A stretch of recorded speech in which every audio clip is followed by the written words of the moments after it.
Her husband was ashamed of his black wife and twin daughters, until she shocked everyone at the luxury dinner party. The room fell silent. Not the polite quiet of expensive gatherings, but the breathless hush of watching something shatter in real time. Rochelle stood 3 feet from her husband, her emerald dress catching the light from crystal chandeliers, and extended her hand to the blonde woman clinging to Kenneth's arm. "I'm Rochelle," she said, her voice steady as stone. "Kenneth's wife." The woman's hand went limp in hers. "Wife?" "But Kenneth said you were separated." Rochelle tilted her head slightly, a smile playing at the corner of her wine-colored lips. "Did he? That's interesting, because we live in the same house. We have twin daughters, Zara and Jade, 7 years old. Beautiful girls. Though I suppose he forgot to mention them too." Kenneth's face drained of all color. "Rochelle," he stammered, "what are you doing here?" "I was invited," she replied, releasing the blonde woman's hand. "Unlike you, I didn't need to bring a date. I am the date. I'm the wife. I'm the woman you've spent 8 years hiding because I didn't fit your idea of what success should look like on your arm." The guests around them had stopped even pretending not to listen. Cell phones appeared. Whispers erupted like wildfire. "This is inappropriate," Kenneth hissed, reaching for Rochelle's elbow. She stepped back smoothly, her movements so graceful it looked choreographed. "Don't," she said. The single word carried enough weight to stop him cold. "You've spent years making me feel inappropriate for existing. For being black. For having our black children. For not looking like her." She gestured toward the blonde, who was already backing away. "Tonight, the only inappropriate thing here is you." An older black woman in her 60s stepped forward from the crowd, her silver gown shimmering. She looked directly at Kenneth with the kind of disappointment that could wither flowers. "What's inappropriate?" she said, her voice carrying across the ballroom, "is bringing your mistress to my home while your accomplished wife raises your children in secret. I invited Rochelle months ago, Kenneth. You told me she was too busy. You lied." "Mrs. Carrington," Kenneth started, but the matriarch held up one elegant hand. "I knew Rochelle's grandmother, Celine Baptiste. We served on the culinary board together. She spoke of her granddaughter constantly. The young chef who won the Hartwell competition. The woman with magic in her hands." She turned to Rochelle, her eyes warm. "Shame on him for trying to hide you, dear. But look at you now. Radiant. Unbroken. Exactly as Celine said you'd be." Rochelle's eyes glistened, but she didn't cry. She simply nodded, turned, and walked away from Kenneth, her heels clicking against marble, leaving him standing alone in a room full of people who would never look at him the same way again. But to understand how a woman finds the strength to walk into the lion's den wearing emerald silk and her own name like armor, we need to go back. Back to where this story really begins. In a kitchen that felt more like a prison than a home. Before we dive into this journey, if you believe every person deserves to be seen, celebrated, and valued for exactly who they are, hit that like button right now. Subscribe to Mr. Hearthline Stories, because we're building a community of people who refuse to let anyone dim their light. Drop a comment and tell me where you're watching from, or just say I'm with you, Mr. Hearthline, so I know you're here. Now let's go back to where it all started. The Connecticut estate sat on 5 acres of perfectly manicured lawn, the kind of property that whispered wealth without needing to shout. 6 bedrooms. Imported Italian marble. Floor-to-ceiling windows that framed views of absolutely nothing that mattered. Rochelle Baptiste Hartwell stood barefoot in the kitchen, her fingers moving with mechanical precision as she arranged hors d'oeuvres on a silver platter. Prosciutto-wrapped asparagus. Brie with fig jam on crostini. Smoked salmon with dill cream. Each piece positioned perfectly, like soldiers awaiting inspection. There was no joy in the motion. Only routine. Only survival.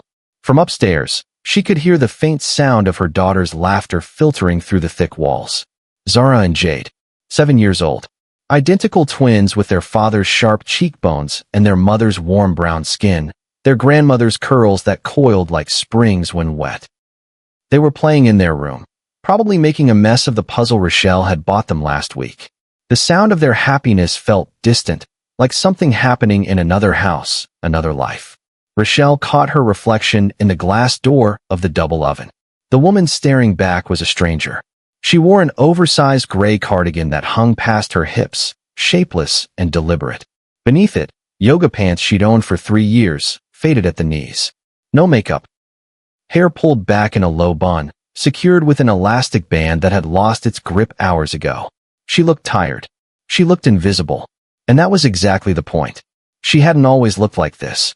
Once, she'd been the kind of woman who wore color, who walked into rooms and made people turn their heads, who cooked with passion instead of obligation, who laughed without checking first if it was too loud, who existed without apologizing for taking up space.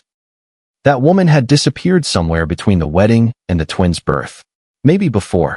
Maybe the moment Kenneth first asked her to skip a work event because the partners' wives were all going to be there and he wasn't sure how to introduce her. Rochelle opened the refrigerator and pulled out a bowl of strawberries. She began slicing them with careful precision, each piece uniform. Kenneth liked things neat, orderly, controlled, and lately, even perfection seemed to irritate him. The sound of footsteps on the stairs made her shoulders tense. Heavy, quick. That particular rhythm meant Kenneth was about to say something she wouldn't want to hear. She set down the knife and turned just as he appeared in the kitchen doorway. Kenneth Hartwell, 42 years old, senior partner at Whitmore and Associates, one of the most prestigious corporate law firms in Connecticut. Handsome in that cultivated way, with salt and pepper hair, sharp suits, and the kind of confidence that came from never being told no. He held a leather-bound planner in one hand, his phone in the other. His eyes barely glanced at her. "Rochelle," he said. "Yes? The Carrington dinner party is Saturday." She waited. There was more. There was always more. "I'm bringing Paige." The words landed like a slap, but Rochelle's face didn't change. She'd learned not to flinch. Paige, Kenneth's assistant. 28. Blonde. Thin in that effortless way that came from good genetics and expensive Pilates classes. The kind of woman who looked perfect in photographs. Rochelle's voice came out steady. "I see." Kenneth adjusted his cufflinks, platinum with his initials engraved. "The partners will be there. The Carringtons are old money, traditional. They expect a certain—" He trailed off, gesturing vaguely at the space around him, at her. "They expect a certain kind of woman," Rochelle finished for him. "They expect someone who understands the optics." "Optics," she repeated, tasting the word like poison. "And what optics do I create, Kenneth?" He sighed, the sound heavy with impatience. "Don't make this about that." "About what? About me being black? About our daughters being black? About the fact that you've spent 8 years hiding us like we're something shameful?" "You're being dramatic," he said, his tone clipped. "You have everything. This house. The cars. Credit cards with no limit. A lifestyle most women would kill for. What more do you want?" Rochelle looked at him. This man she'd married in a small ceremony with barely any guests. This man who'd promised her the world and delivered a gilded cage. "I want to be seen," she said quietly. Kenneth's jaw tightened. "It's business, Rochelle. That's all this is. Paige fits the narrative they expect." "And what narrative is that?" "Someone polished. Professional. Someone who doesn't complicate things." Rochelle felt something crack inside her chest. Not her heart, that had broken so many times it had learned to function in pieces. This was something else. This was the sound of a foundation giving way. "So I complicate things," she said. "I didn't say that. You didn't have to." Kenneth grabbed his briefcase from the counter. "I'll be late tonight. Don't wait up." "When do I ever?" she said to his back, but he was already gone. The front door closed with a heavy thud.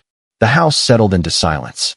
Rochelle stood alone in the kitchen surrounded by perfect hors d'oeuvres no one would eat, and felt the weight of 8 years pressing down on her shoulders. She walked to the sink and braced herself against it, head bowed, breathing through her nose. She would not cry. She'd stopped crying about Kenneth 2 years ago. Tears required hope, and hope had packed its bags long before. "Mama?" Rochelle looked up. Zara stood in the doorway, her pink dress wrinkled from play, her hair escaping the 2 puffs Rochelle had styled that morning. "Yes, baby? Can we have strawberries?" "Of course." Jade appeared behind her sister, dragging her stuffed lion by one leg. "Are you sad, Mama?" "No, sweetheart. I'm just thinking." "About what?" "About how much I love you." Zara climbed onto one of the kitchen stools, her legs swinging. "Mama, why doesn't Daddy take pictures with us like other daddies do?" Rochelle's hands stilled over the strawberries. "What do you mean?" "At school," Jade said, climbing onto the stool next to her sister. "Everyone's daddy posts pictures. On their phones. But Daddy never posts us." Zara nodded. Lily's daddy has pictures of her everywhere. At his work. On his Instagram. Even on his car. But we're not on Daddy's Instagram. Rochelle's throat tightened. Your daddy is. He's private, sweethearts. He doesn't post much.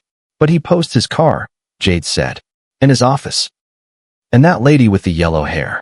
Paige, Zara added helpfully. Rochelle set down the knife carefully. She walked around the counter and knelt in front of her daughters, taking one small hand in each of hers. Listen to me, she said, her voice steady despite the storm building behind her ribs. You two are the most important, most beautiful, most brilliant girls in the entire world. And anyone who doesn't show you off is making a mistake. Not because of who they are, but because of who you are. Do you understand? Zara tilted her head. Are we a secret, Mama? The question hit like a bullet. Rochelle pulled them both into her arms, holding tight. No, babies. You're not a secret. You're a gift. And I'm going to make sure everyone knows it. After the twins went to bed, Rochelle sat in the dark living room, her phone glowing in her lap. The house was silent except for the hum of the refrigerator and the distant sound of a car passing on the street outside. She opened her contacts and scrolled to a name she hadn't called in months. Taryn Morrison, her best friend from culinary school. The woman who'd been her maid of honor at the tiny courthouse wedding. The woman who'd warned her about Kenneth's controlling tendencies. The woman Rochelle had slowly stopped calling because it hurt too much to hear someone ask if she was happy. Rochelle's thumb hovered over the call button. Then she switched to messages instead. Can you watch the girls Saturday night? 3 dots appeared almost immediately. No questions asked. What time? 6. Done. You okay? Rochelle stared at the question. Was she okay? She'd been asking herself that for 8 years, and the answer had shifted from yes to maybe to I don't know to something darker she didn't want to name. She typed, I need your help with something else. Name it. Rochelle took a breath. I need to remember who I used to be. The response came fast. Oh hell yes. Come over tomorrow. Bring coffee. We have work to do. Rochelle set the phone down and walked upstairs. She passed the twins' room, cracked the door to check on them. Zara had kicked off her blanket. Jade was curled around her stuffed lion, both sleeping peacefully, unaware that their mother was planning a resurrection. She continued down the hall to the master bedroom. The bed was massive, king-sized with a white duvet that Kenneth insisted stay pristine. They slept on opposite sides now, a canyon of space between them. Some nights, he didn't come home at all. Business dinners, he said. Late meetings. She'd stopped asking. Rochelle walked past the bed to her closet. It was huge, a room unto itself with built-in shelving and soft lighting. But she occupied only a fraction of it. Her section was all neutrals. Beige, gray, navy, shapeless cardigans, modest dresses with high necklines, pants that didn't hug, nothing that drew attention. Kenneth's section was 3 times the size. Suits in every shade of power. Designer shoes. Silk ties organized by color. Rochelle moved to the back of her side. Behind winter coats she never wore because Kenneth preferred they stay home during holidays. Her hand found a garment bag she hadn't touched in 8 years. It was tucked so far back it had nearly disappeared. She pulled it out slowly, the zipper loud in the quiet room. Inside was a dress. Emerald green silk. Sleeveless with a neckline that dipped low enough to be daring. A slit-up one thigh that suggested movement, freedom, confidence. She'd worn it once. To the Hartwell Culinary Competition Awards ceremony. The night she won first place for her fusion dish that combined her Haitian grandmother's coconut braised lamb with modern French technique. The night Kenneth first saw her. She remembered how he'd looked at her then. Like she was the only person in the room. Like she was magic. He'd walked right up to her after the ceremony, champagne in hand, and said, You're going to change my entire life, aren't you? She'd laughed. That's a bold assumption. It's not an assumption, he'd said. It's a fact. I'm going to marry you. And he had. 6 months later. Small ceremony. Just his parents and her grandmother. He'd said they'd have a big celebration later, once his partnership at the firm was secured. But later never came. Instead came excuses. We'll wait until after the merger. Until after bonuses. Until things calmed down. Until she was pregnant. Until the twins were born. Until they were old enough for preschool. Until she'd stopped asking. Rochelle held the dress against her body and looked in the full-length mirror. The woman staring back looked like a ghost holding a memory.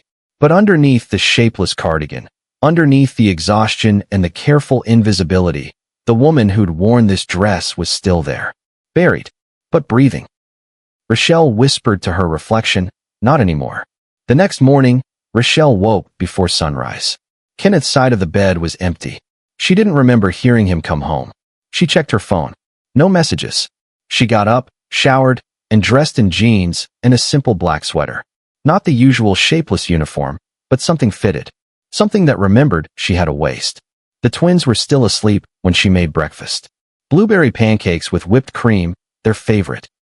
She let them make a mess of the toppings, laughing when Jade got whipped cream on her nose. "Mama, you look different," Zara said, studying her. "Different how?" "I don't know." "Happy?" Rochelle smiled and kissed the top of her head. "Maybe I am, baby." After breakfast, she did something she hadn't done in 5 years. She took a photo of the twins. Both of them grinning, faces sticky with syrup, light streaming through the window behind them. Beautiful. Real. Hers. She opened Instagram. Her account had 11 posts, all from before the twins were born. Food photography from her culinary school days. The last post was from 7 years ago. She uploaded the photo of Zara and Jade. No filter. No caption. Just them. Her phone rang 30 seconds later. "Kenneth, what are you doing?" He demanded. "Making pancakes." "You posted the girls." "Yes." "Take it down." Rochelle's voice stayed calm. "No. Rochelle, I'm serious. Take it down." "So am I. They're my daughters, Kenneth. I'm allowed to share photos of my own children. We discussed this. We agreed to keep them private." "You decided to keep them private," she corrected. "I went along with it because I thought it was about their safety. But it's not, is it? It's about you. About your image. About keeping us hidden so we don't interfere with whatever story you're trying to sell. You're being ridiculous. I'm being a mother. And I'm done pretending my children don't exist to make you comfortable. If you don't take that down in the next hour, there will be consequences." Rochelle's laugh was sharp. "Consequences? Kenneth, I've been living with consequences for 8 years. What's one more?" She hung up. Her hands were shaking, but not from fear. From adrenaline. From the unfamiliar rush of saying no. The photo stayed up. By the time she dropped the twins at Taryn's Brooklyn brownstone that afternoon, it had 63 likes and 20 comments. Most from old culinary school friends she'd lost touch with. All of them saying the same thing. "Where have you been? We've missed you. Your daughters are beautiful." Taryn opened the door in paint-splattered overalls, her locks tied back with a bright yellow scarf. She took one look at Rochelle and grinned. "You look different." "Not different," Rochelle said, stepping inside. "Just coming back." Taryn pulled her into a hug that smelled like turpentine and cocoa butter. About damn time. The brownstone was everything Rochelle's house wasn't. Warm, chaotic, colorful. Art covered every wall, canvases in various stages of completion leaning against furniture. A pottery wheel sat in the corner next to a shelf of glazed bowls. The twins immediately ran to Taryn's cat, a massive orange tabby named Duke. "They can stay as long as you need," Taryn said, leading Rochelle to the kitchen. "Now tell me the plan." They sat at a paint-stained wooden table with coffee steaming between them. Rochelle explained. The dinner party. Kenneth bringing Paige. The 8 years of erasure. The twins asking why they were secrets. Taryn's jaw tightened. "I'm going to need you to let me slash his tires." Rochelle laughed despite herself. "No, just one tire. The spare." "No. Fine." Taryn leaned forward. "So what are you going to do? Please tell me you're going to show up." Rochelle met her eyes. "I'm going to walk into that dinner party and remind everyone, especially Kenneth, exactly who I am." "Hell yes you are. But I can't go as I am now. I need to be her again. The woman I was before I started shrinking to fit his idea of appropriate." Taryn stood up. "Say less. Let's go shopping."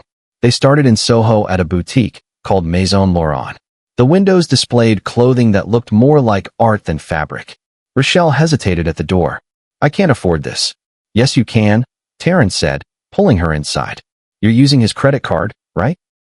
Rochelle thought of Kenneth's Platinum Amex in her wallet, the one he'd given her years ago with the instruction to use it responsibly, by which he meant invisibly. "Yes. Good. Then let's make him pay for something worthwhile." The owner approached them immediately. An elegant woman in her 60s with silver hair cut sharp at her jaw and red lipstick that could cut glass. Her name tag read Giselle.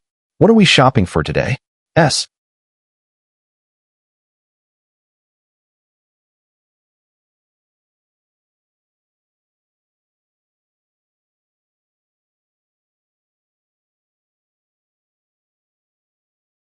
He asked. Rochelle opened her mouth, but Taryn answered. Armor. She's going into battle. Giselle's eyes sharpened with interest. She looked Rochelle up and down, not with judgment, but assessment, like a sculptor studying marble. Then follow me. She led them past racks of safe, boring clothing to a private section in the back. Here, she pulled pieces that Rochelle would never have touched on her own. A gold silk blouse that caught light like it was woven from sunshine. Tailored black trousers that nipped at the waist and made legs look infinite. A cream blazer with structure sharp enough to command boardrooms. Try these, Giselle said, pointing to a dressing room. Rochelle stepped inside. The first piece she put on was the gold blouse. It had a deep V-neck and three-quarter sleeves that ended right where her forearms curved. The silk moved like water. When she buttoned it, the fit was perfect. Not tight, but present. It acknowledged she had a body instead of trying to hide it. She stepped out. Taryn gasped. That's her, Taryn whispered. That's who you are. Giselle circled her slowly. Now the trousers. Rochelle put on the black pants. High-waisted, perfectly tailored. They hugged her hips and fell straight down her legs. When she looked in the three-way mirror, she barely recognized herself. She looked powerful, put together, like a woman who could walk into rooms and change the temperature. Giselle handed her a pair of heels. Black, patent leather, 4-inch stiletto. Try. Rochelle slipped them on. The added height changed everything. Her posture straightened. Her chin lifted. The woman in the mirror looked untouchable. That one's coming home with you, Taryn declared. They spent 2 hours in that boutique. By the time they left, Rochelle had 3 complete outfits, 2 pairs of shoes, and a clutch that cost more than her grocery budget for a month. The total made her dizzy. Kenneth would see the charge and lose his mind. Good, Taryn said when Rochelle voiced this. Let him. Their next stop was a salon in the West Village. The kind of place where you needed an appointment booked 3 weeks out, but Taryn knew people. The owner, a thin man with perfect skin and hands that moved like music, took one look at Rochelle and smiled. What are we doing today? He asked. Rochelle sat in the chair and met his eyes in the mirror. I want to look like myself again. The stylist, whose name tag read Deshawn, walked around her slowly, studying her face, her bone structure, the way her natural curls had been pulled into submission. When was the last time you wore your hair out? Years. Why? Because my husband said it looked unprofessional. Deshawn's expression hardened. Well, your husband is an idiot. You've got bone structure that could cut glass, and you're hiding it. That ends today. He worked for 3 hours. First, he shaped her curls, cutting away dead ends and bringing back volume. He used products that made her hair feel alive again, coiling and springing with personality. Then he styled it into a crown of soft curls that framed her face instead of fighting it. When he spun the chair around, Rochelle's breath caught. The woman in the mirror had cheekbones, had presence, had light in her eyes. Now makeup, Deshawn declared. He painted her face like art. Gold shimmer on her lids that made her brown eyes look like they held sunlight. Subtle contour along her cheekbones. Mascara that made her lashes look like fans. And finally, lipstick. Deep wine. Bold. Unapologetic. Rochelle stared at herself and felt something shift in her chest. Recognition. There you are, Deshawn said softly. Welcome back. Taryn, who'd been scrolling her phone in the waiting area, looked up when Rochelle emerged. She burst into tears. What? Rochelle asked, alarmed. Kenneth is going to choke on his lies, Taryn said through sobs. You look like you could end careers with a glance. Rochelle left the salon feeling taller. Not just because of the hair or the makeup, but because something inside her had remembered how to stand up straight. They walked through the village, Taryn chattering about the dinner party strategy, but Rochelle was quiet. She was busy relearning how to exist in her own skin. Her phone buzzed. A text from Kenneth. We need to talk about that Instagram post. She typed back without hesitation. No, we don't. 3 dots appeared, then disappeared, then nothing. Rochelle smiled. The next few days passed in a blur of preparation. Rochelle researched the Carringtons, learning everything she could about Desmond Carrington's restaurant empire, about his wife Patricia's involvement in culinary arts foundations. She discovered that Patricia had served on the same board as her grandmother years ago. She practiced walking in her new heels, pacing back and forth across her bedroom until the clicking sound became second nature. She practiced what she'd say if Kenneth tried to stop her at the door. Practiced how she'd introduce herself to strangers. Practiced existing without apologizing for it. Kenneth barely spoke to her all week. He came home late every night, didn't ask about the girls, didn't comment on the fact that Rochelle had started wearing fitted clothes around the house. He was avoiding her, and for once, she was grateful.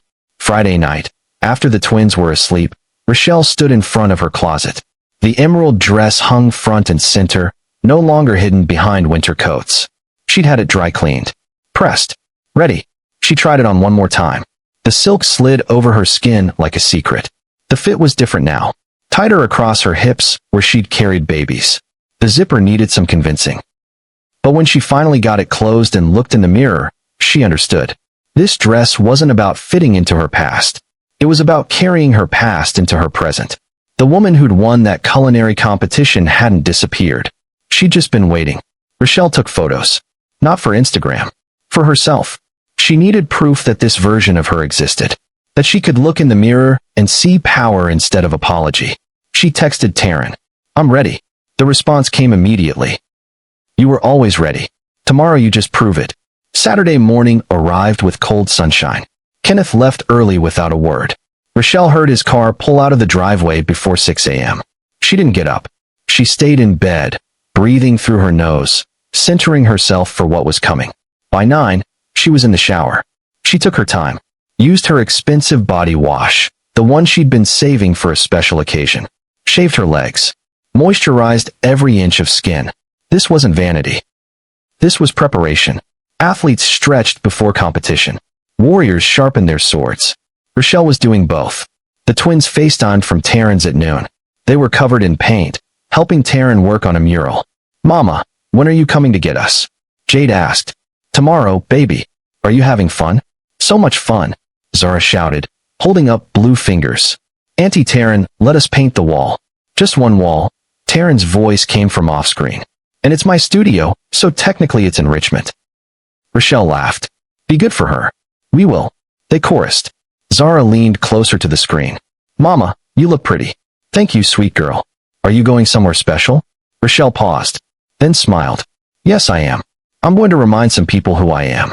After the call ended, Rochelle began the process of transformation. First, the undergarments. She bought new ones. A matching set in deep plum. Lace that made her feel like she was worth the effort. Not for anyone else. For herself. Then the dress. She stepped into it carefully, pulling the silk up over her hips, sliding her arms through, reaching back for the zipper. It caught halfway. She adjusted, tried again. Finally, it slid home. She turned to the mirror. The woman looking back was devastating. The emerald green against her brown skin was perfection. The neckline showed collarbones, the suggestion of curves without apology. The slit revealed one leg when she walked, confident and deliberate. Next, the shoes. Black stilettos with a gold heel. When she stood in them, she was nearly 6 feet tall. Powerful. Unmissable. She did her makeup exactly as Deshawn had taught her. Gold on the lids. Sharp contour. Wine lips. Hair in soft curls that crowned her head like glory. Finally, jewelry. She pulled out the gold chain necklace she'd bought during the shopping trip. Delicate, but strong. It rested right at her collarbone. Small gold hoops in her ears. A simple gold cuff on her wrist. When she looked in the mirror one final time, she didn't see Kenneth's hidden wife. She didn't see the woman who arranged perfect hors d'oeuvres and apologized for existing. She saw Rochelle Baptiste. Chef. Mother. Woman who remembered who the hell she was. She called the car service at 7. The Carrington dinner started at 8, but she wanted to arrive late. Wanted Kenneth to be settled. Wanted the room to be full. Maximum impact. The driver arrived at 7:45. A kind-faced older man who opened the door without question. She slid into the back seat, and he caught her eyes in the rearview mirror. "Big night?" he asked. "You have no idea," she replied. The drive from Connecticut to Greenwich took 30 minutes. Rochelle spent them breathing, centering, reminding herself why she was doing this. Not for revenge, not to humiliate Kenneth, but to be seen. To show her daughters that hiding yourself to make others comfortable wasn't love. It was erasure. The Carrington estate appeared like something out of a novel. 12 acres of perfectly maintained grounds. A circular driveway lined with luxury cars. The mansion itself was all stone and history, lights blazing from every window. The car pulled up to the entrance. Staff in black vests directed parking. Guests in evening wear climbed the stone steps. Rochelle watched them, her heart hammering against her ribs. The driver opened her door. She took his offered hand and stepped out. The cool evening air kissed her skin. The click of her heels on stone was loud, definite. Every step a declaration.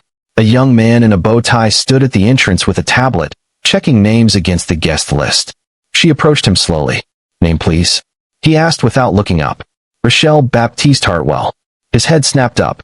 His eyes went wide. "Wait, the Chef Baptiste? The Hartwell competition winner?" She blinked. "Yes. Oh my God." His professionalism cracked. "I wrote my entire senior thesis on your fusion technique. Your coconut braised lamb changed the way I think about flavor profiles. What are you doing here?" "I'm a guest." "But..." He looked confused. I mean, Kenneth Hartwell never mentioned that I'm his wife." She finished gently. The young man's face shifted through emotions. Confusion, understanding, anger. He looked at her with new eyes. "He never said you were. He comes to these events and..." Oh no." Rochelle smiled. "It's all right. But thank you for recognizing my work." He straightened, something fierce entering his expression. "You're Rochelle Baptiste. You don't need anyone to introduce you. Welcome, chef. Please go ahead." She stepped past him into the grand foyer, and the world shifted. The entry hall was massive. Marble floors. A double staircase curving up to the second level. Crystal chandeliers that threw light like diamonds. And everywhere, people. Conversations in clusters. Laughter. The soft music of a string quartet playing somewhere deeper in the house. Rochelle stood for just a moment at the threshold. No one had noticed her yet. She took one breath. Two. Then she stepped forward. And heads began to turn. It started slowly. A woman in a silver gown glanced over, did a double take. Then her companion looked. Then someone else. The effect rippled outward like a stone dropped in still water. Conversations stuttered. Laughter quieted. The string quartet played on, but the energy in the room had changed. Rochelle walked forward, her heels clicking against marble. She didn't rush, didn't hesitate, just walked. Every eye in the foyer tracked her movement. "I don't know who that is," someone whispered, "but good Lord. Is she with someone? I've never seen her before. She's stunning." And then, from across the room, she saw him. Kenneth, standing near the bar with Paige draped on his arm. Paige in a white sequin dress that tried too hard. Kenneth in his favorite navy suit. They were laughing about something, completely unaware. Until Paige's eyes landed on Rochelle. Her smile froze. She touched Kenneth's arm, and he turned. The look on his face was everything. Shock, disbelief, fear. His face actually drained of color, like someone had pulled a plug. His mouth opened, but no sound came out. Rochelle walked directly toward them. The crowd parted instinctively, creating a pathway. She heard the whispers growing louder. "Who is that? Look at Kenneth's face. Oh, this is about to be good." She stopped 3 feet away, close enough to speak, far enough to have space. She looked at Paige first, extending her hand with perfect grace. "We haven't met," she said, her voice warm and steady. "I'm Rochelle, Kenneth's wife." And the room exploded. Paige's hand went completely limp in Rochelle's grip. Her perfectly glossed lips parted. "Wife?" she said, the word barely a whisper. "But Kenneth said, he told me you were separated." Rochelle tilted her head slightly, a small smile playing at the corners of her wine-colored lips. "Did he? That's interesting. Because we live in the same house. We share the same bed. Well, technically we sleep on opposite sides of a very large bed, but the address is the same. And we have twin daughters, Zara and Jade, 7 years old. Beautiful, brilliant girls. Though I suppose Kenneth forgot to mention them too." The color had completely drained from Kenneth's face. His jaw worked, but no sound came out. People around them had stopped even pretending to have their own conversations. Cell phones appeared in hands. A woman in a red gown actually gasped out loud. Rochelle released Paige's hand gently. She turned to Kenneth, and when she spoke, her voice carried across the marble foyer with perfect clarity. "Hello, Kenneth. Surprised to see me? Rochelle, he finally managed, his voice strangled. What are you doing here? I was invited. She kept her tone pleasant, conversational, like they were discussing the weather. Unlike you, I didn't need to bring a date to a dinner party. I am the wife. The one you've spent 8 years hiding because I didn't fit your carefully crafted image of what success should look like on your arm. The whispers around them grew louder. Someone's phone camera was definitely recording now. Rochelle could see the small red light in her peripheral vision. She didn't care. This is wildly inappropriate, Kenneth hissed, stepping closer, but not close enough to touch her. We need to talk. Privately. No, Rochelle said simply. I think we've done enough talking in private. That's how we got here, isn't it? You talking privately about how your black wife and black daughters didn't match your professional aesthetic. You talking privately to Paige about how you were separated. You talking privately to everyone except me about what our marriage actually means. Kenneth reached for her elbow, some automatic gesture meant to guide her away, to control the situation. Rochelle stepped back smoothly, the movement so graceful it looked choreographed. The emerald dress caught the light, and for a moment she looked like she was made of precious stones. Don't, she said. Just that one word, but it landed with the weight of 8 years behind it. Kenneth's hand froze in midair. Around them, the crowd had grown. People from deeper in the house had drifted toward the commotion. A photographer who'd been hired for the event had his camera up, capturing everything. Paige looked between them, her perfect makeup unable to hide the dawning horror on her face. I should go, she stammered, already backing away. That's probably wise, Rochelle said, not unkindly. You were lied to too. I'm not angry at you. I'm just done being a secret. Paige fled. Her white sequin dress disappeared into the crowd like a surrender flag retreating from battle. Kenneth stood alone now, stripped of his prop, facing his wife in front of everyone he'd been trying to impress. You're making a scene, he said, his voice low and tight with barely controlled rage. Rochelle's smile didn't waver. No, Kenneth. I am the scene. There's a difference. A slow clap started from somewhere to Rochelle's left. She turned to see an elegant black woman in her 60s stepping forward from the crowd. She wore a silver gown that shimmered like mercury, and her hair was styled in natural silver coils that crowned her head like royalty. Her face was both kind and fierce, the kind of beauty that came from 70 years of refusing to apologize for existing.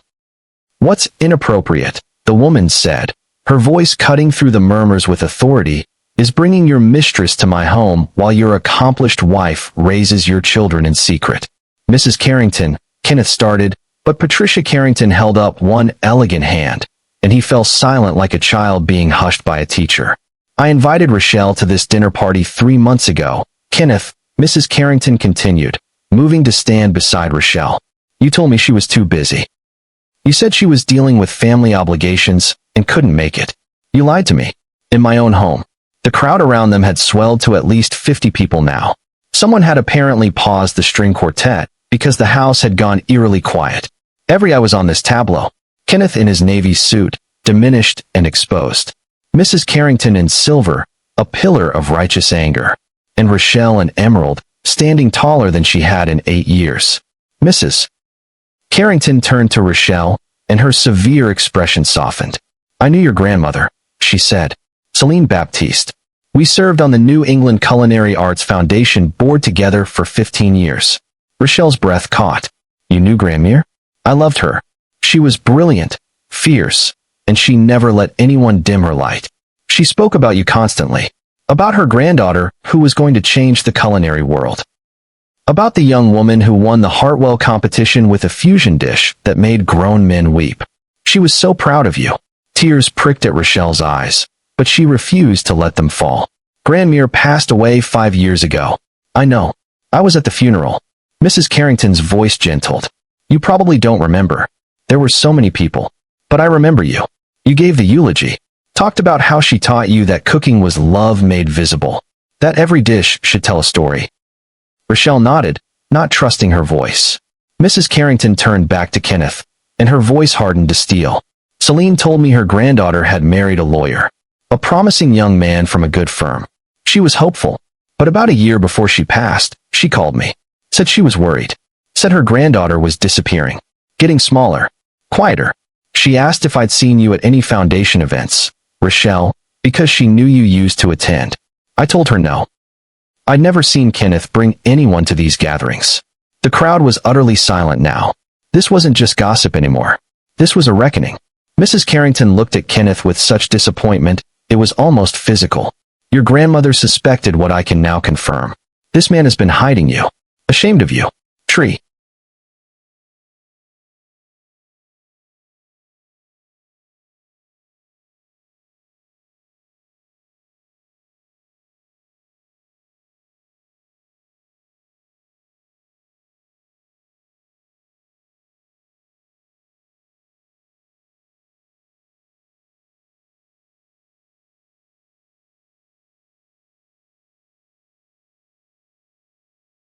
Treating you like a liability instead of the remarkable woman you are.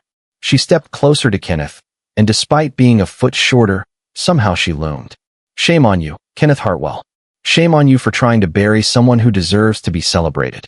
Kenneth's face had gone from pale to red. He opened his mouth, and Rochelle could see him searching for the charm, the smooth words that usually got him out of difficult situations. But nothing came. He was drowning in public, and there was no rescue coming. A voice called out from the crowd. Is it true? A woman in a burgundy gown, one of the partner's wives. Do you really have children he's never mentioned? Rochelle turned to face her. Yes. Twin daughters. Zara and Jade. They just turned 7 last month. The woman's hand went to her mouth. Kenneth, we've known you for 6 years. You've never once.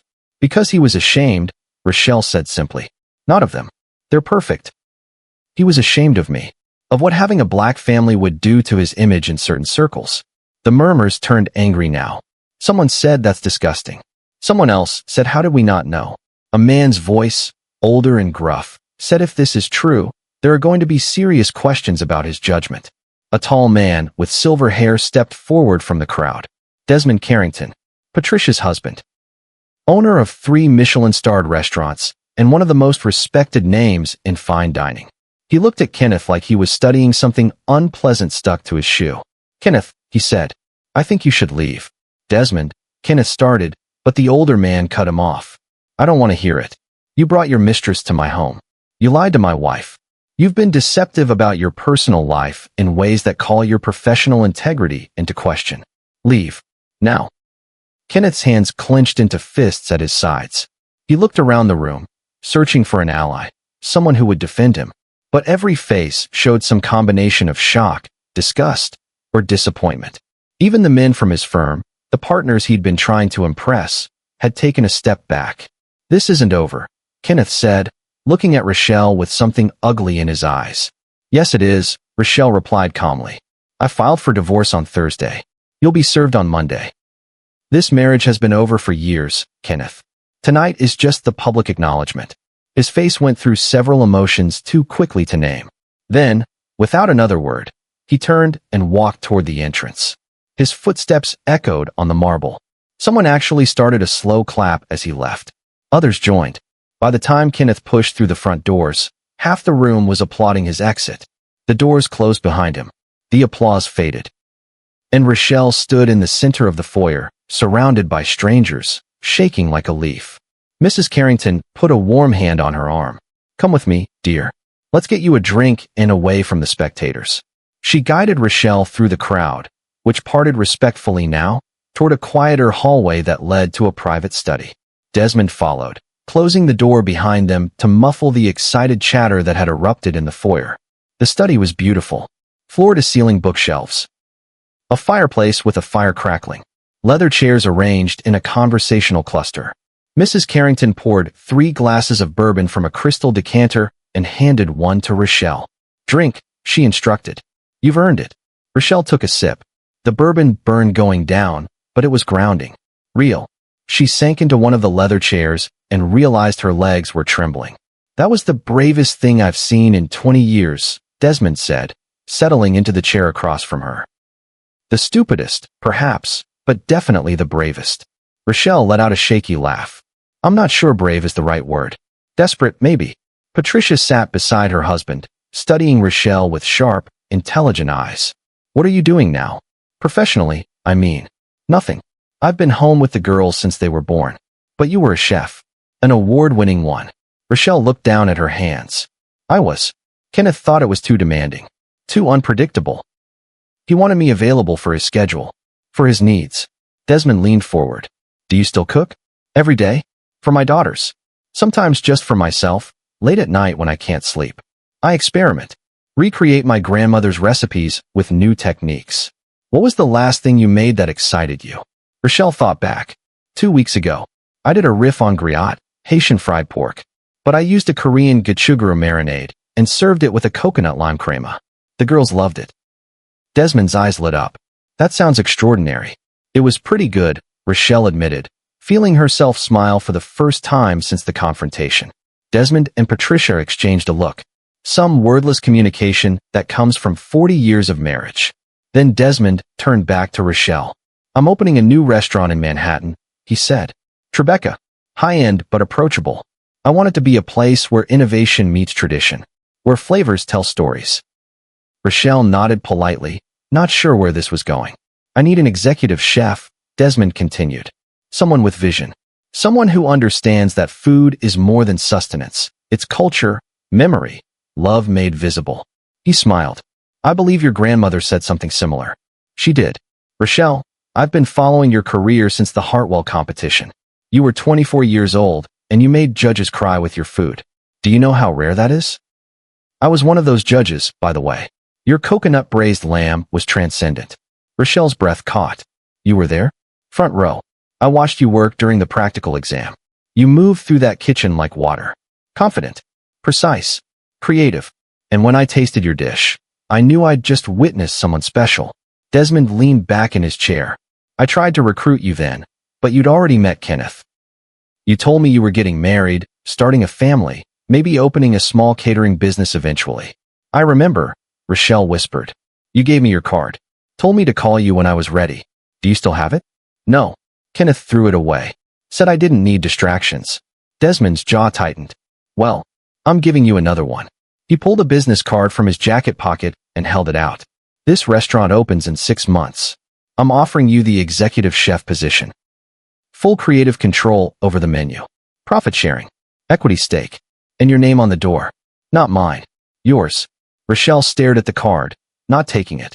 I haven't worked professionally in almost 8 years. Talent like yours doesn't evaporate, Patricia said gently. It goes dormant, waiting for the right conditions to bloom again. I have 2 young daughters. I can't work 18-hour days. I have 3 children, Desmond said.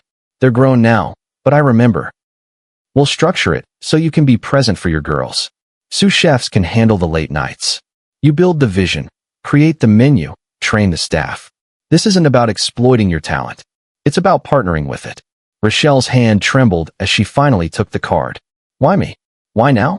Because what I saw tonight wasn't just a woman standing up to her husband, Desmond said. It was someone remembering who she is.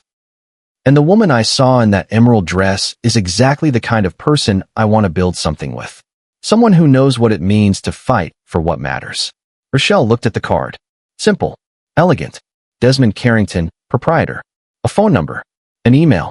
At the bottom, in small script, it said opening chef position available, Tribeca location. I don't know what to say, she whispered. Say you'll think about it, Patricia said. Say you'll call him Monday. Rochelle met their eyes. These people who'd known her grandmother, who'd witnessed her humiliation and turned it into opportunity, who were offering her a life raft without asking for anything in return except her talent. I'll call Monday, she said. Desmond smiled. Good. Now, there's a dinner party happening that you're actually invited to. Are you up for staying, or would you prefer to make a graceful exit? Rochelle thought about it. Part of her wanted to run. To go collect her daughters and hide in the safety of Terran's brownstone. But another part, the part that had put on this emerald dress and walked through those doors, wasn't done yet. I'll stay, she said. Patricia beamed. Excellent. Let's get you some real food and introduce you to people who will actually appreciate you. They returned to the main house together. The energy had completely shifted. Where before Rochelle had been a scandalous disruption, now she was the center of gravity. People approached with genuine warmth. Women hugged her, told her she was brave. Men apologized for not seeing Kenneth's deception. A woman with kind eyes and gray-streaked hair introduced herself as Margaret Whitmore, wife of one of Kenneth's senior partners. I want you to know, she said quietly, that the firm will be having serious discussions about Kenneth on Monday. This behavior is unacceptable. Another woman, younger, in a stunning black gown, shook Rochelle's hand. I'm Amanda Chun. I run a PR firm in Manhattan. If you need help managing the fallout from tonight, call me. She pressed a card into Rochelle's hand. First consultation is free. You're going to be trending by morning. Rochelle hadn't even considered that. The phones. The videos. By tomorrow, tonight's confrontation would be everywhere. Desmond must have seen her face pale because he leaned in. You controlled the narrative, he said quietly. You told your truth with grace. Whatever comes next, you can handle it. The dinner was served in a grand dining room with a table that sat 40 people. Rochelle was seated between Patricia and a food critic from the Times. The conversation flowed easily, moving from culinary trends to restaurant economics to the politics of Michelin stars. The food critic, a thin man with wire-rimmed glasses named Trevor, turned to her halfway through the main course. Is it true you won the Hartwell competition? 8 years ago, yes. I remember reading about that. Something about a fusion dish that shouldn't have worked, but somehow did. Rochelle smiled. Coconut braised lamb with Haitian spices and French technique. Genius, Trevor said, shaking his head. Why haven't I seen your name since then? I got married. Had children. Stepped away. Tragedy, he muttered. The culinary world lost someone special. Maybe not lost, Rochelle said, glancing at Desmond across the table. Maybe just delayed. After dinner, guests moved to a sitting room for coffee and dessert. Rochelle found herself in a conversation with 3 other women, all of them asking about her grandmother's recipes, her training, her plans. It felt surreal. Hours ago she'd been invisible. Now she was visible in a way that felt almost overwhelming. A hand touched her elbow gently. She turned to find a young woman, mid-20s, with dark skin and bright eyes. Excuse me, the woman said shyly. I don't mean to interrupt. I just wanted to say, what you did tonight meant something to me. Rochelle studied her. Do we know each other? No. I'm Kendra. I work for one of the partners at Kenneth's firm. Junior associate. She looked down at her hands. I've been dating someone there for 2 years. He won't introduce me to his family. Says they wouldn't understand. I've been telling myself it's fine. That love is enough. But watching you tonight, I realized. I'm someone's secret too. Rochelle's heart clenched. Oh honey. You walked in here and demanded to be seen. Kendra's eyes were bright with tears. You didn't yell. You didn't make a scene. You just existed. Loudly. Unapologetically. And everyone had to acknowledge you. I want to be able to do that. Rochelle took the young woman's hands in hers. Then do it. Life is too short to be someone's hidden chapter. You deserve to be the whole story. Kendra nodded, wiping her eyes. Thank you. After she walked away, Patricia appeared at Rochelle's side. You're good at that, she observed. At what? Making people feel seen. It's a gift. Rochelle looked around the room. At all these people who'd witnessed her most vulnerable moment and turned it into something else. Something bigger. Maybe that's what happens when you've been invisible for too long, she said quietly. You learn to recognize it in others. The party wound down around 11. Guests began making their departures, but not before many of them stopped to say goodbye to Rochelle personally. Business cards accumulated in her clutch. LinkedIn requests appeared on her phone. By the time her car service arrived, she had 17 new contacts and 3 standing lunch invitations. Patricia walked her to the door. Your grandmother would be so proud, she said, pulling Rochelle into a hug. Not just of what you did tonight, but of who you are. Thank you, Rochelle whispered. For everything. Call me this week. Let's have coffee. I want to hear about those girls of yours. I will. The ride back to Brooklyn felt different than the ride to Greenwich. Rochelle kicked off her heels and curled her feet under her in the back seat. Her phone had been buzzing nonstop. Text messages. Instagram notifications. Missed calls. She ignored all of it and called Taryn. How'd it go? Taryn answered on the first ring.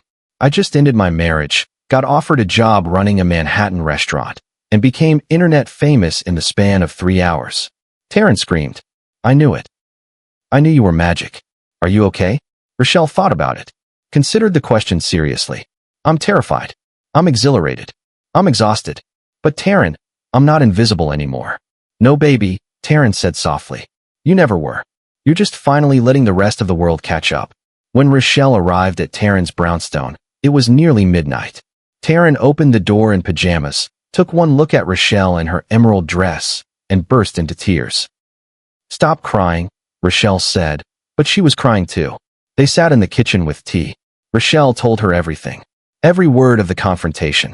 Patricia's revelation about her grandmother. Desmond's job offer. The young woman who'd thanked her for being visible. "You changed someone's life tonight," Taryn said.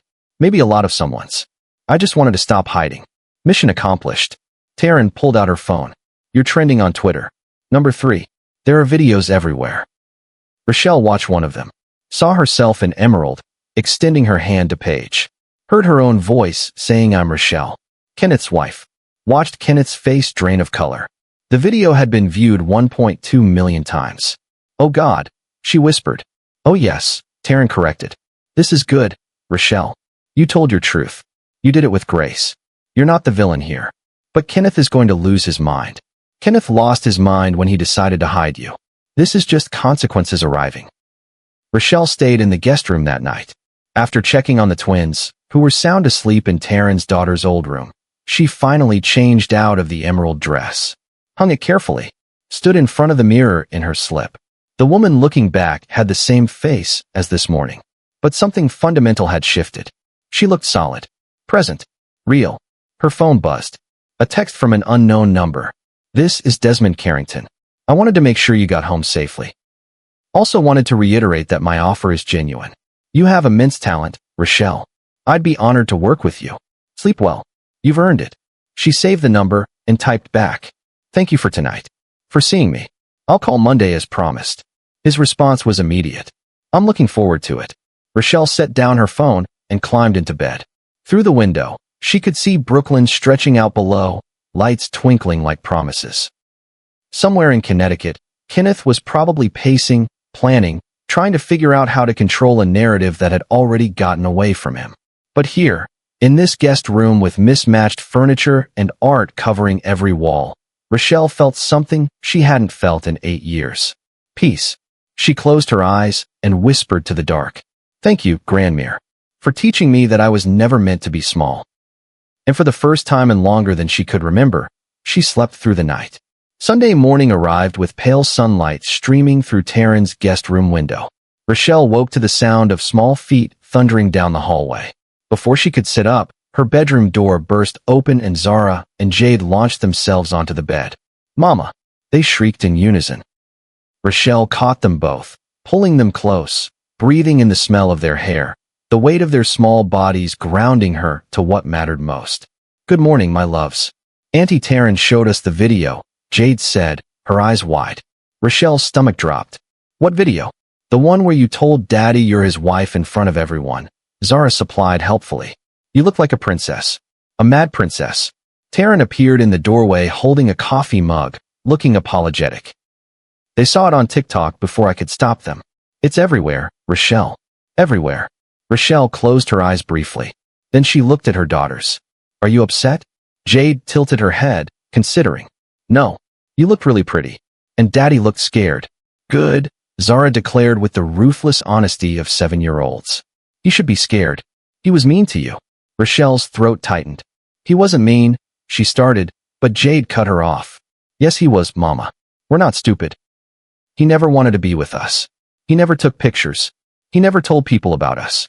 She looked down at her hands. "We heard him once, telling someone on the phone that having kids complicated his image." The words hit Rochelle like a physical blow. "When?" "Last month," Zara said quietly. "We were supposed to be asleep, but Jade had a nightmare. We came to find you, and he was in his office. The door was open. What else did you hear?" "That he wished he'd married someone who looked better in photos," Jade whispered. "That you used to be pretty, but having us ruined your body." Rochelle pulled them closer, blinking back tears. "Listen to me. Both of you. Nothing about you has ever ruined anything. You are the best things that ever happened to me. And my body isn't ruined. It's powerful. It made you. That's magic, not damage." "Then why did Daddy say it?" Zara asked. "Because sometimes people are so worried about what others think that they forget to see what's real. Your daddy got lost in trying to be perfect for strangers instead of being present for his family." "Are you getting divorced?" Jade asked. Rochelle nodded. Yes, baby. I am. Good, both girls said together. Taryn snorted coffee and had to leave the room coughing. Rochelle couldn't help but laugh through her tears. You two are something else. Will we still see Daddy? Zara asked. If you want a yes. He's still your father. But we won't be living with him anymore. Where will we live? Rochelle thought about the Connecticut mansion, cold and beautiful and empty of joy. Somewhere that feels like home. Somewhere you can be loud and messy and take up all the space you want. Can Annie Taryn live with us? Jade asked hopefully. We'll see, Rochelle said, smoothing their curls. But first, Mama has some things to handle. Like what? Like making ass.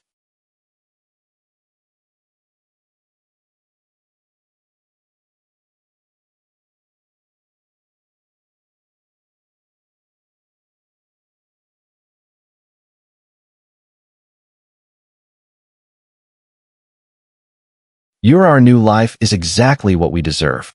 After breakfast, after the twins were occupied with Taryn's art supplies, Rochelle finally looked at her phone.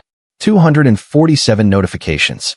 Texts from people she hadn't spoken to in years. DMs from strangers.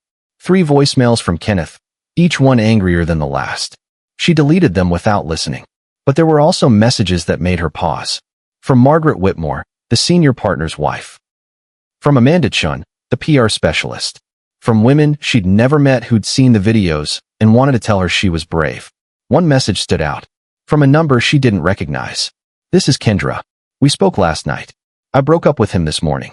Told him I deserve to be someone's whole story, not their footnote. Thank you for showing me what self-respect looks like. Rochelle saved the message. She would need it on hard days. Proof that her pain had purpose. There was also an email from a lawyer. Subject line, consultation request. Mrs. Baptiste Hartwell, my name is Diane Rodriguez. I specialize in high-asset divorces. I saw what happened at the Carrington party. If you need representation, I'd be honored to take your case. First consultation is complimentary. What your husband did to you and your children is unconscionable. Let me help you get what you deserve. Rochelle forwarded the email to herself with a note. Call Monday 9 a.m. Taryn knocked on the door frame. You okay? I'm planning, Rochelle said. That's better than okay. Monday morning came faster than Rochelle expected. She'd spent Sunday preparing. Made lists. Researched divorce law. Called her bank and opened a separate account, transferring money from their joint savings. It wasn't much, just enough for security. Just enough to prove she could stand on her own feet. At 9 a.m. sharp, she called Diane Rodriguez. The lawyer answered on the second ring. Her voice was warm but sharp, like honey poured over a blade. Rochelle, thank you for calling. Before we start, I need you to know something. I've been practicing family law for 23 years. I've seen every kind of marriage fall apart. But what I saw in those videos, the way you held yourself together while your husband crumbled, that takes a special kind of strength. Thank you, Rochelle said. Now let's use that strength to make sure you and your daughters are protected. Tell me everything. They talked for 2 hours. Rochelle laid out the marriage, the isolation, the control, Kenneth's insistence on keeping the family hidden, the evidence she had. Text messages. Emails. The Instagram posts Kenneth had made her delete. Taryn had screenshots of some. Proof of erasure. This is clear emotional abuse, Diane said. And the fact that he publicly paraded another woman while hiding his actual family. We can work with this. Connecticut is an equitable distribution state, which means assets get divided fairly, not necessarily equally. But given his behavior, given his income disparity, given your role as primary caregiver, I'm confident we can get you primary custody, child support, alimony, and a significant portion of marital assets. I don't want to destroy him, Rochelle said. I just want freedom. Freedom costs money, Diane replied. Especially when you have children to raise and a career to rebuild. Don't confuse self-respect with self-sacrifice. You're entitled to support. He made promises when he married you. Legal promises. Now he pays for breaking them. Rochelle felt something settle in her chest.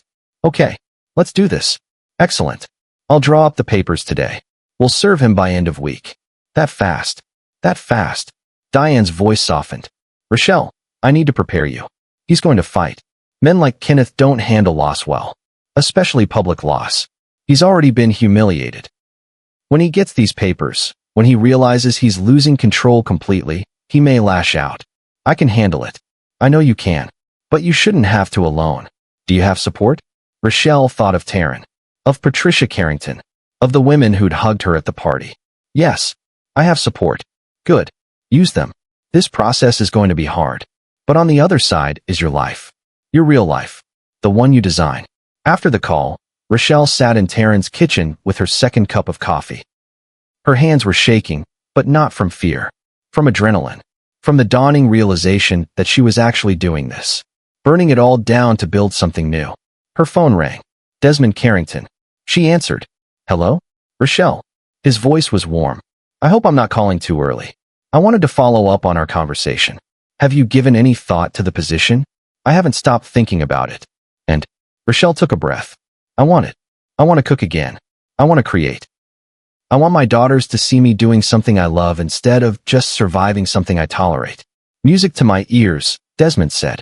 Can you meet me at the location tomorrow? I'd love to show you the space. Let you start imagining possibilities. Tomorrow is perfect. Bring the girls if you need to. Patricia and I raised 3 children while running restaurants. We understand that motherhood and ambition aren't mutually exclusive. After they hung up, Rochelle put her head in her hands. Not from despair. From relief, so profound it felt physical. She was scared. Terrified, actually. But she was also alive in a way she hadn't been in 8 years. Taryn walked in carrying grocery bags. You're smiling. I'm meeting Desmond tomorrow to see the restaurant space. Taryn screamed and dropped the bags. Apples rolled across the floor. The girls came running from the other room asking what happened, and when Rochelle told them Mama might be a chef again, they screamed too. The 4 of them ended up in a pile on the kitchen floor, laughing and crying and planning a future that felt, for the first time, like it belonged to them. Tuesday afternoon, Rochelle took the train into Manhattan with Zara and Jade. They pressed their faces to the windows as the city rose around them, all glass and steel and possibility. Rochelle had dressed carefully. Not the emerald dress, that was armor for battle. Today she wore tailored black pants, a cream silk blouse, and heels that made her feel capable. Her hair was pulled back in a low bun, professional but herself.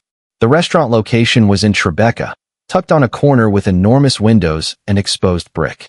The sign wasn't up yet, but the bones were beautiful.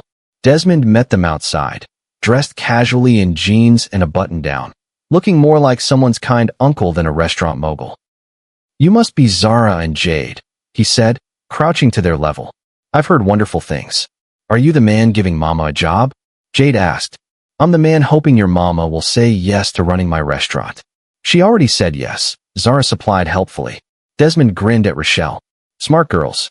They get it from their grandmother, Rochelle said. Inside, the space was raw but full of potential.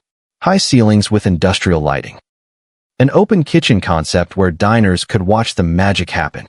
A bar area with marble countertops. And in the back, a full professional kitchen that made Rochelle's heart race. The girls explored while Desmond walked Rochelle through his vision. 40 seats. Tasting menu format with an a la carte option. Focus on seasonal, locally sourced ingredients with global inspiration. I don't want French cuisine or Italian cuisine, he said. I want Rochelle Baptiste cuisine. Whatever that means to you. Your heritage. Your training. Your imagination. Rochelle ran her hand along the stainless steel prep counter. In her mind, she could already see it. Dishes that honored her Haitian grandmother's recipes but pushed them into new territory. Griot with Asian fusion elements. Diri Dijon risotto with truffle oil. Pickles elevated to haute cuisine. When do you want to open? She asked.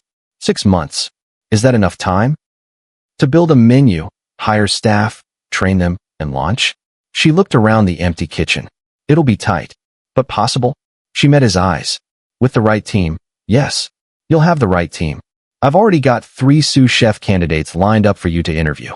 Experienced, talented, and they all know this is your kitchen, not mine. You're the vision. They're the execution. Rochelle's mind was already racing. Menu concepts. Flavor profiles.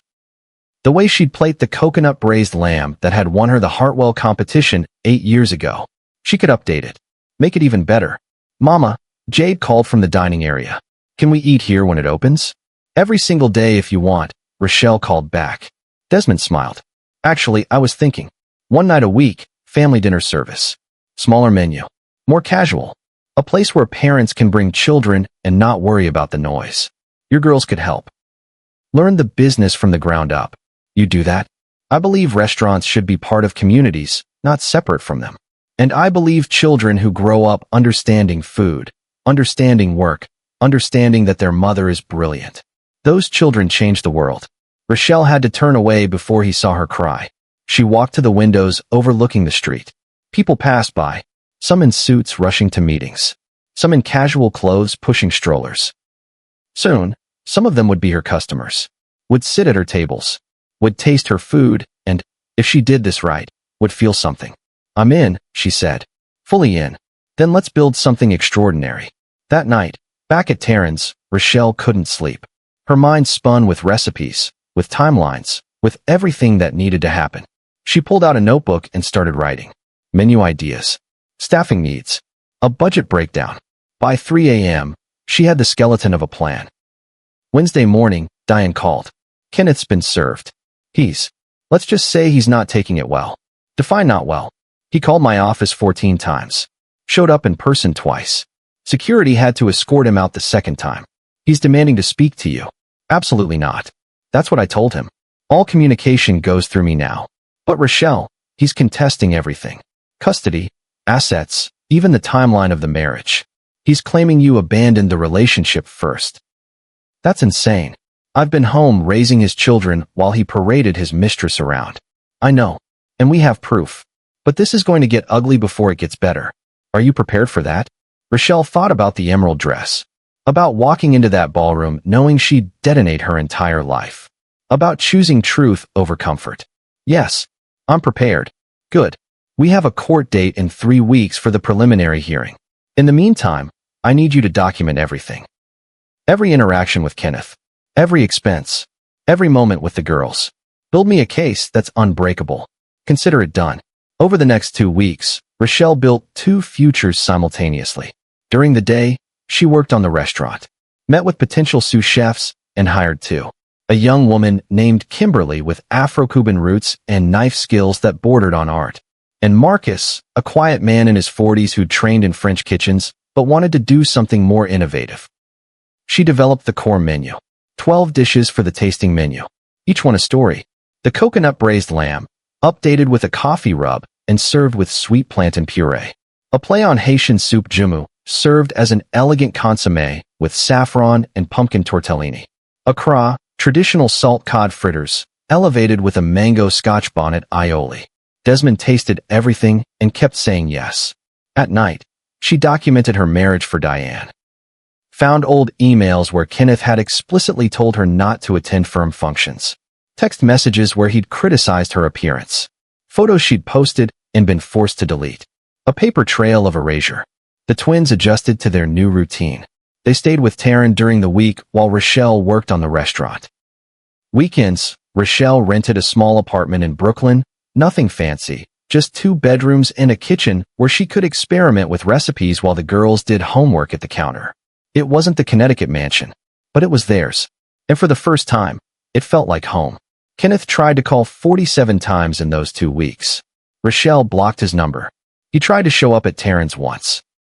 Taryn, magnificent and fierce, met him at the door and told him if he stepped 1 foot on her property without a court order, she'd call the police and the press. He left. The preliminary hearing arrived on a Tuesday. Rochelle wore a navy dress, conservative and professional. Diane met her outside the courthouse. Remember, Diane said, don't react to anything he says. Don't engage. Calm, composed, dignified. That's our brand. They entered the courtroom. Kenneth was already there with his lawyer, a sharp-faced man named Preston who had a reputation for ruthlessness. Kenneth looked terrible. His suit was expensive but rumpled. His eyes were bloodshot. He'd lost weight. When he saw Rochelle, his face twisted with something ugly. She looked straight ahead. The judge, a woman in her 60s with steel-gray hair and reading glasses on a chain, called the hearing to order. She reviewed the filings, then looked up. Mr. Hartwell, you're contesting the divorce? Kenneth's lawyer stood. Yes, Your Honor. My client believes this marriage can be reconciled. That there's been a misunderstanding. The judge looked at Rochelle.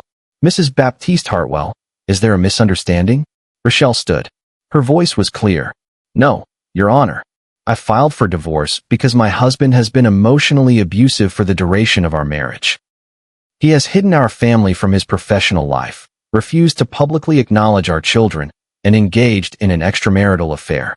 There is no misunderstanding. There is no reconciliation. I want a divorce. The judge made a note. Mr. Hartwell, do you dispute these claims?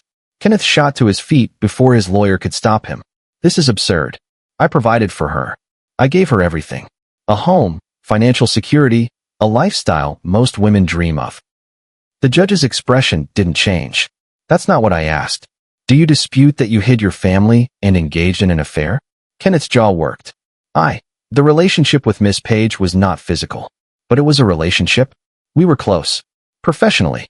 Did you bring her to social functions while leaving your wife home? Silence. Mr. Hartwell, answer the question. Yes, but... The judge held up a hand. I've heard enough. This divorce will proceed.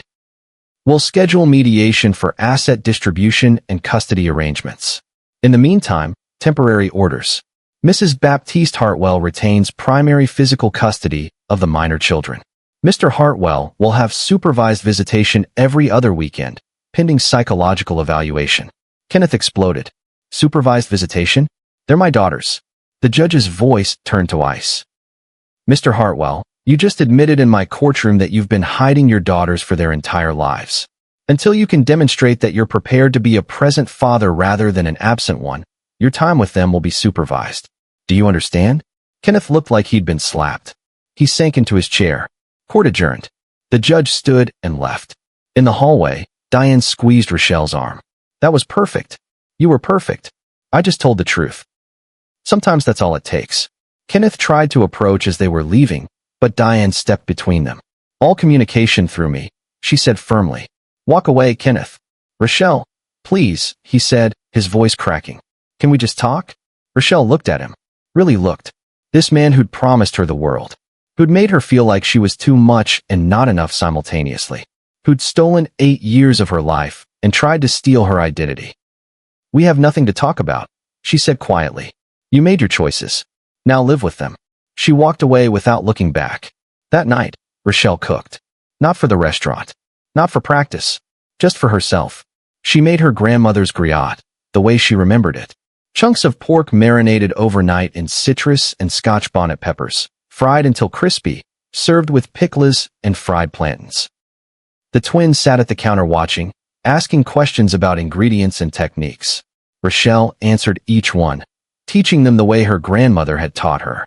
With patience, with love, with the understanding that food was more than sustenance. When they sat down to eat, Jade took a bite and her eyes went wide. Mama, this is magic. Rochelle smiled. That's what Grandmere used to say. Cooking is just love you can taste. Can we help you cook at the restaurant? Zara asked. Every family dinner night, Rochelle promised.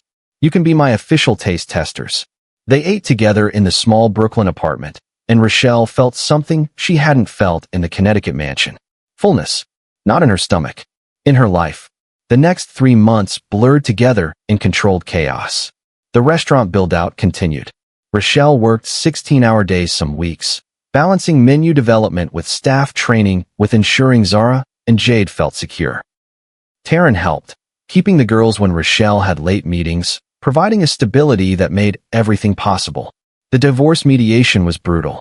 Kenneth fought for everything. Tried to claim Rochelle had been a negligent mother. Tried to argue she didn't deserve alimony because she was about to have a job. Tried to minimize his assets. But Diane was ruthless. She presented the evidence methodically. The emails. The texts. The Instagram posts Kenneth had made her delete. Testimony from Margaret Whitmore about Kenneth bringing Paige to firm events. Even a statement from Paige herself, who apparently felt guilty about being used. In the end, Kenneth settled. Rochelle got primary custody, child support that would ensure the girl's private school education, alimony for 5 years while she established her career, and 40% of their marital assets, including the right to stay in the Connecticut house if she wanted or sell it and split the proceeds. She chose to sell. Too many ghosts. With her share of the house sale, Rochelle bought a brownstone in Brooklyn. Not as big as the Connecticut estate, but warm, full of light, with a kitchen she could test recipes in and a backyard where the girls could play. The day they moved in, Taryn brought champagne. The twins ran through the empty rooms, their laughter echoing off hardwood floors. "This is ours," Jade asked, breathless. "All ours," Rochelle confirmed. "Can I paint my room purple?" "You can paint it plaid if you want." The girls screamed with joy and raced upstairs to claim bedrooms. Rochelle stood in the living room with Taryn, looking around at the space that represented her new life. "You did it," Taryn said softly. "You actually did it. We're not done yet. The restaurant opens in 6 weeks. You'll be ready." Rochelle hoped she was right. The final weeks before opening were madness. Press previews, staff training, recipe testing and retesting until every dish was perfect. Rochelle barely slept. She'd be in the kitchen at 5 a.m. working on plating techniques, and still there at midnight reviewing inventory. Desmond watched her work with a mixture of admiration and concern. "You need to rest," he said one nig.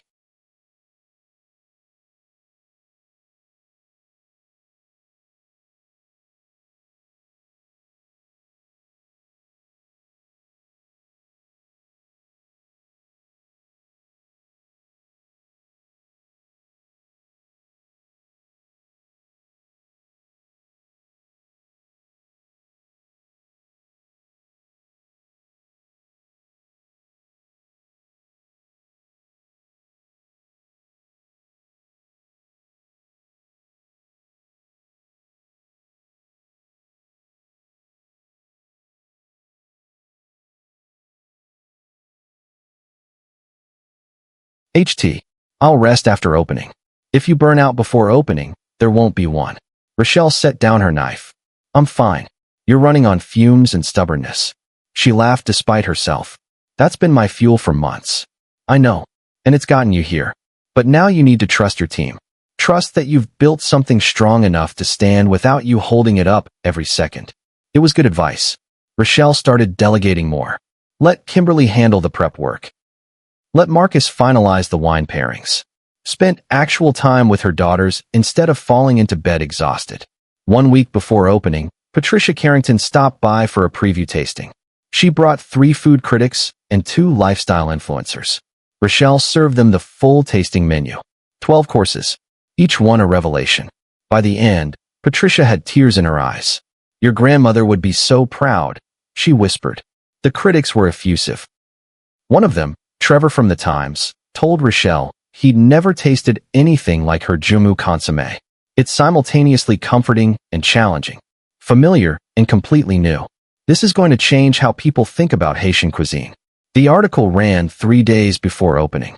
The headline read, "A Star Reborn: How Chef Rochelle Baptiste is Redefining Fine Dining." Reservations exploded. They were booked solid for the first 3 months. Opening night arrived with the kind of nervous energy that makes or breaks restaurants. Rochelle had been in the kitchen since 4 a.m. By 6 p.m., when the first reservations were due to arrive, everything was prepped. The dining room looked perfect. Soft lighting, fresh flowers, tables set with precision. The staff gathered for a pre-service meeting. Rochelle stood in front of them, these people who'd bet on her vision, and felt the weight of what they were about to do. "Tonight, we're not just serving food," she said. "We're telling stories.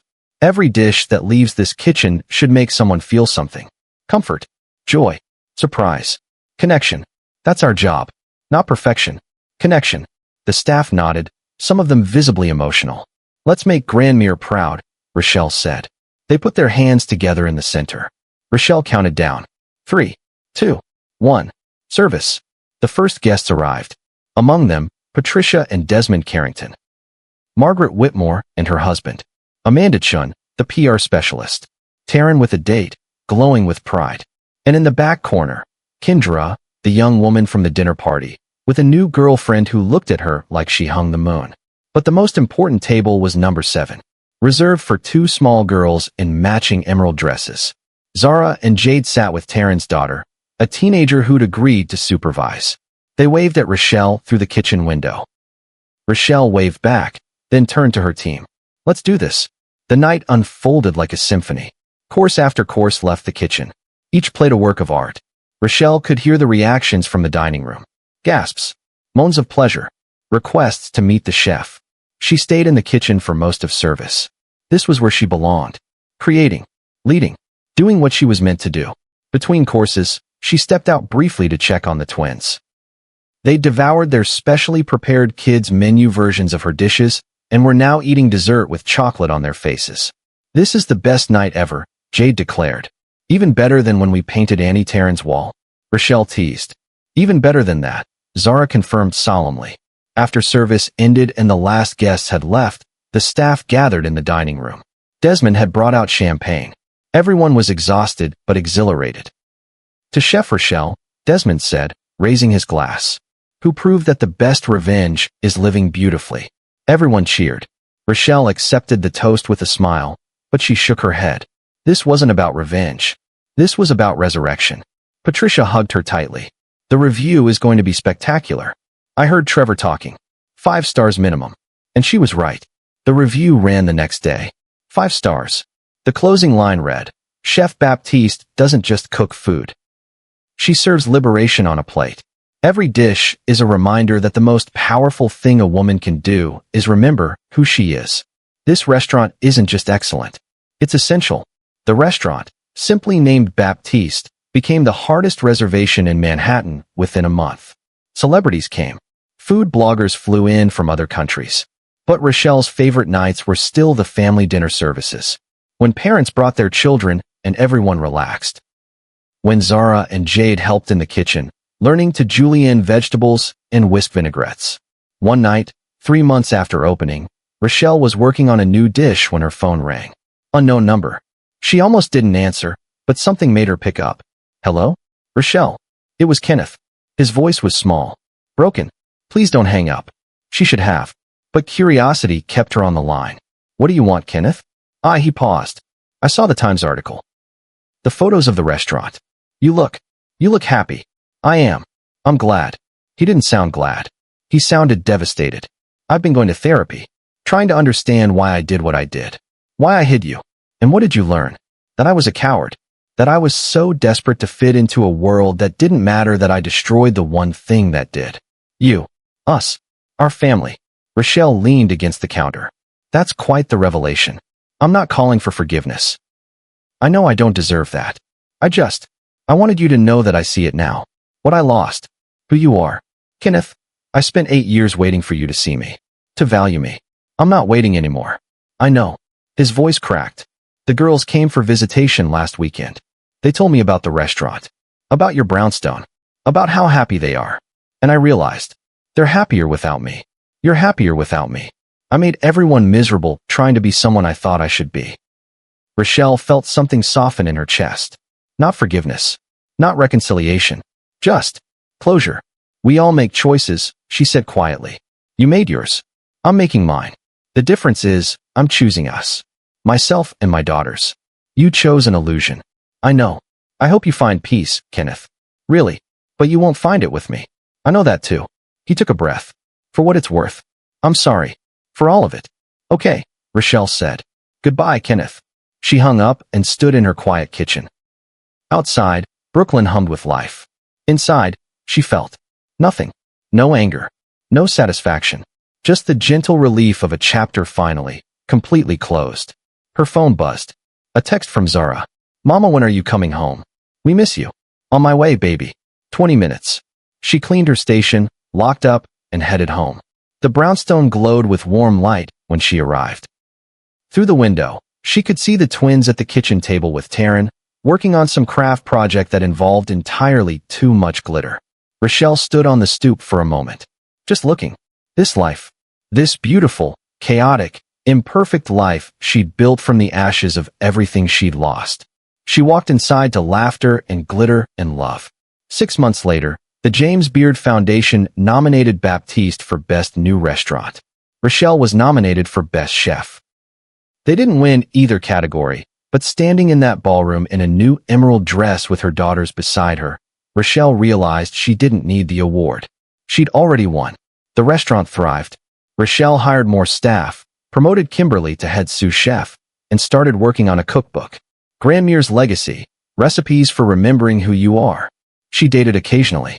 A nice architect who made her laugh. A food photographer who saw her. Nothing serious. She wasn't in a rush. For the first time in her adult life, she was content to just be. to exist without needing someone else to validate her worth. The twins flourished. They made friends at their new school, played soccer, took art classes with Taryn, and one night a week, they still came to the restaurant for family dinner service. Rochelle's favorite nights. A year after opening, Patricia Carrington asked Rochelle to join the board of the New England Culinary Arts Foundation, the same board her grandmother had served on. "I'd be honored," Rochelle said. "Celine would be so proud," Patricia replied. "Not just of your success, but of your resilience. You didn't just survive, Rochelle. You transformed." And that was the truth. The woman who'd stood in that Connecticut kitchen arranging perfect hors d'oeuvres while swallowing her own identity was gone. In her place was someone stronger, someone whole. On the anniversary of the dinner party confrontation, Rochelle did something she'd been planning for months. She invited every woman who'd reached out to her after the videos went viral. Every stranger who'd messaged saying she'd inspired them to leave their own toxic situations. Every person who'd found courage in her story. 50 women showed up. They filled the restaurant on a Monday night when it was normally closed. All different ages, races, backgrounds. United by the simple truth that they'd all been made to feel small and had chosen to grow anyway. Rochelle stood at the head of the table and raised her glass. To every woman who's ever been told to shrink, to hide, to apologize for existing. Tonight, we celebrate the opposite. We celebrate taking up space, being loud, being seen, being unapologetically ourselves. The room erupted in cheers. One by one, women stood and shared their stories. The lawyer who'd left her gaslighting husband. The teacher who'd reported her boss for discrimination. The young mother who'd walked away from a family that demanded she be someone she wasn't. Kendra stood. Her voice was soft but steady. "A year ago, I was someone's secret. I thought love meant accepting being hidden. Then I saw Rochelle walk into a room in an emerald dress and demand to be seen. It changed my life." She looked at her girlfriend. "Now I'm with someone who wants the world to know I'm hers. That's what I deserved all along." When it was Rochelle's turn to speak again, she looked around the room. At all these faces, all this strength. "I didn't walk into that dinner party to be a hero," she said. "I walked in because I was tired. Tired of being invisible. Tired of teaching my daughters that we should make ourselves small to make others comfortable. But what I learned is this. The moment you choose yourself, you give permission to everyone watching to do the same." She gestured to the women around the table. "Look what we've built. Not just this dinner, but this community. This proof that we don't have to stay broken. We don't have to accept less than we deserve. We can walk into any room, in any dress, and demand to be seen." The applause was thunderous. That night, after everyone had gone home, Rochelle sat alone in her restaurant. The kitchen was clean. The tables were reset for tomorrow. Through the windows, Manhattan glittered with possibility. Her phone buzzed. A message from Jade. "Mama, we love you. Come home soon." Rochelle smiled, typed back a heart emoji. Then she pulled out a notebook and started sketching ideas for the spring menu. She thought about Grandmere, about the coconut braised lamb that had started everything, about the way her grandmother had taught her that food was love made visible, that you could tell someone's story through flavors and textures and the care you put into every dish. Grandmere had been right. About everything. Cooking was love. And so was choosing yourself. So was refusing to disappear. So was walking into rooms that tried to reject you and making them bend to accommodate your presence instead. Rochelle looked down at the emerald dress hanging in her office. She'd had it framed. A reminder, not of the pain that led her to wear it, but of the power she'd claimed when she did. She whispered to it, to her grandmother, to the woman she used to be. We made it. And they had. Not to some perfect ending where everything was easy, but to a real life. A full life. A life where she woke up every morning as herself. Where her daughters saw her as powerful instead of diminished. Where she created beauty and fed people and told stories through her food. She locked up the restaurant and headed home. To her brownstone. To her girls. To the life she'd built from the rubble of everything she'd lost. As she walked through Brooklyn, heels clicking on pavement, Rochelle realized something. She'd spent 8 years waiting for Kenneth to see her, to value her, to choose her. But in the end, the only person who needed to see her was herself. And now, finally, she did. If this story moved you, if Rochelle's journey reminded you of your own strength or gave you permission to claim it, I need you to do something for me right now. Hit that like button. Not just because you enjoyed the story, but because you're making a commitment. A commitment to never again let anyone make you feel like you need to shrink. Subscribe to Mr. Hearthline Stories because we're building something here. A community of people who refuse to stay invisible, who walk into rooms with their heads high and their truth louder than anyone's lies. Drop a comment right now. Tell me where you're watching from. Tell me what part of Rochelle's story hit you hardest. Or just say I'm with you, Mr. Hearthline, so I know you're here. So I know this message is landing where it needs to. Share this video. Send it to that friend who's been making herself small. To that sister who's been accepting less than she deserves. To that mother who's forgotten who she was before she became what everyone needed her to be. Because here's the truth that Rochelle learned and that I need you to understand. You were never broken. You were never too much. You were never not enough. You were just waiting for permission to be whole. And I'm giving you that permission right now. Not because I have the authority, but because you do. You always did. Stop waiting for someone else to see your worth. Stop hiding your light to make others comfortable. Stop apologizing for taking up space in a world that was designed to make you feel like you don't belong. Walk into every room like Rochelle walked into that dinner party. With your shoulders back. With your truth visible. With the absolute certainty that anyone who can't handle your presence doesn't deserve your absence. Wear your emerald dress. Whatever that means for you. Maybe it's literal. Maybe it's metaphorical. Maybe it's finally speaking up in that meeting. Finally leaving that relationship. Finally starting that business. Finally choosing yourself. But wear it. And wear it unapologetically. Your daughters are watching. Your sons are watching. Your future self is watching. Show them what it looks like to refuse to disappear. Rochelle didn't destroy Kenneth by walking into that party. She destroyed the version of herself that accepted being hidden. And in doing so, she gave birth to the woman she was always meant to be. You can do the same. Right now. Today. This moment. Stop waiting for perfect conditions. Stop waiting for permission. Stop waiting for someone else to validate your choice. Just choose yourself. File the papers. Book the flight. Make the call. Start the business. Leave the job. End the relationship. Begin the transformation. Whatever your emerald dress moment is, put it on and walk through those doors. Because on the other side isn't just freedom. It's you. The real you. The whole you. The you that's been buried under should and supposed to and what will people think. That version of you is still there. Still breathing. Still waiting. Go find her. And when you do, when you look in the mirror and finally recognize yourself again, I want you to remember something. You didn't need saving. You needed remembering. You didn't need fixing. You needed freedom. You didn't need permission. You needed courage. And you had it all along. Rochelle proved it. The thousands of women who've shared their stories proved it. And now it's your turn. So I'll ask you one more time. Where are you watching from? Drop that comment. Say I'm with you, Mr. Hearthline. Let me know you heard this message.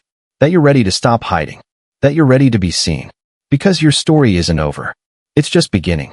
And trust me, the woman you're about to become, the life you're about to build, the freedom you're about to claim, it's going to be unforgettable. This is Mr. Hearthline. Thank you for being here. Thank you for listening. Thank you for having the courage to see yourself in Rochelle's story. Now go write your own. I'll see you in the next one.